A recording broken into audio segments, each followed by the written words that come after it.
Natal tidak bisa dipisahkan dari kata Immanuel, karena Immanuel dinyatakan kepada Yusuf oleh malaikat supaya bayi yang dikandung Maria dari Roh Kudus. Yesaya 7 ayat 14, Matius 1 ayat 23. Siapa itu bayi yang dikandung oleh Roh Kudus, oleh Maria dari Roh Kudus? Dan Immanuel lebih jelas lagi dinyatakan dan digenapi setelah Yesus bangkit dan naik ke surga dan dicurahkannya Roh Kudus kepada muridnya di saat Pentakosta. Yoel 2 ayat 8 dan digenapi di Kisah Para Rasul 2 ayat 1 sampai 18. Oleh karena itu, proses lahir baru yang kita terima di dalam kasih karunia Kristus sudah mencakup itu semua. Roh kita yang lama mati, dan roh yang baru, yang sama dengan Roh Kristus bangkit di dalam hidup kita, sehingga kita menjadi satu roh dengan Dia. 1 Korintus 6 ayat 17 dikatakan, tetapi siapa yang mengikatkan dirinya pada Tuhan menjadi satu roh dengan Dia. Di dalam Efesus 2:18, karena oleh Dia kita kedua pihak dalam satu roh boleh jalan masuk pada Bapa. Jadi kita datang kepada Bapa tidak sendirian, tidak berusaha sendiri, tidak berusaha berbuat baik sendiri, tidak dengan kekuatan kita sendiri, tapi kita berjalan bersama dengan Kristus. Dialah pembela kita. Itulah keselamatan yang sejati. Kita memiliki hidupnya Kristus. Kita menjadi ahli waris kerajaan surga. Roh kita dibuat segambar dengan Kristus. Ketika Bapa melihat kita, Dia melihat Kristus anaknya. Hidup kita diutus, dipanggil sebagai murid supaya menjadi serupa seperti Kristus yang ada di dalam hidup kita, dan menyatakan Kristus kepada semua orang, sehingga banyak orang melihat dan merasakan Kristus di dalam kita. Mereka menjadi percaya dan diselamatkan. Nah, setelah kita dan banyak orang diselamatkan, kita menjadi satu roh dalam satu bangunan tubuh Kristus, di mana tubuh Kristus mesti dipelihara supaya tetap bergerak di dalam satu kesatuan Roh Kristus. Makanya di Efesus 4 ayat 3 dikatakan, dan berusahalah memelihara kesatuan roh oleh ikatan damai sejahtera. Ikatan damai sejahtera akan memelihara kesatuan roh. Roh di sini bukan roh yang lahir baru yang ada di dalam setiap tubuh Kristus, tetapi yang dimaksud adalah kesatuan jiwa, kesatuan pikiran di dalam Kristus, diikat oleh damai sejahtera. Damai sejahtera juga yang berasal dari Allah, yang melebihi segala akal pemikiran kita di dalam pengenalan akan Kristus Tuhan kita. Semakin kita mengenal Dia dan siapa kita di dalam Dia, maka damai sejahtera itu akan terus mengalir dan memelihara kesatuan roh di antara banyak tubuh Kristus.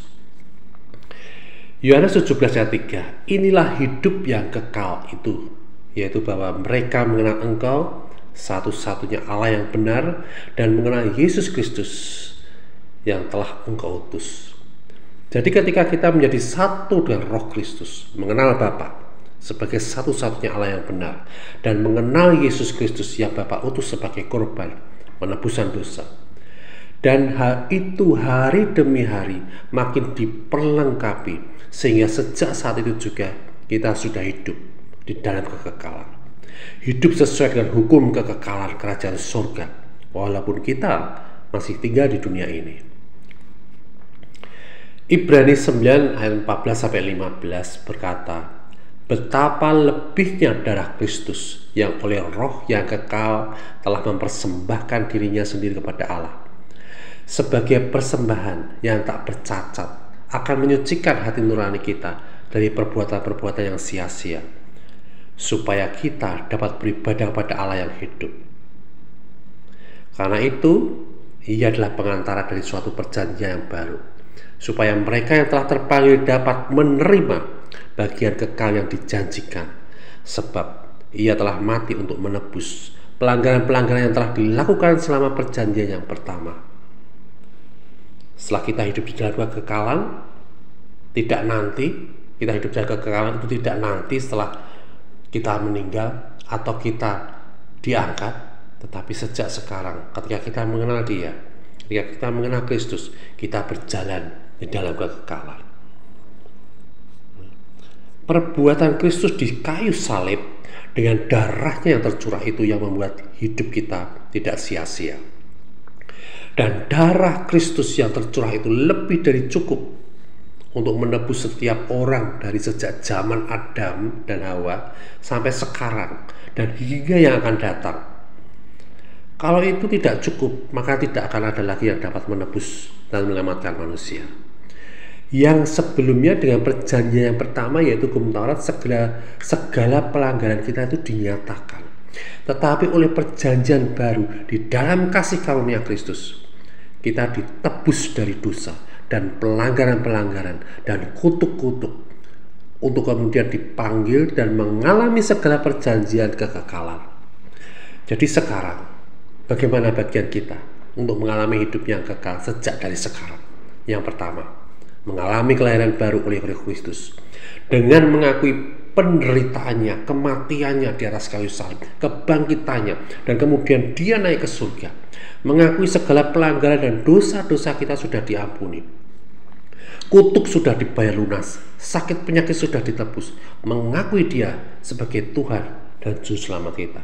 Yang kedua, menerima Roh-Nya yang menyatu dengan roh kita, dan bersama Dia hidup di dalam kekekalan sementara masih menjalani hidup di dunia ini.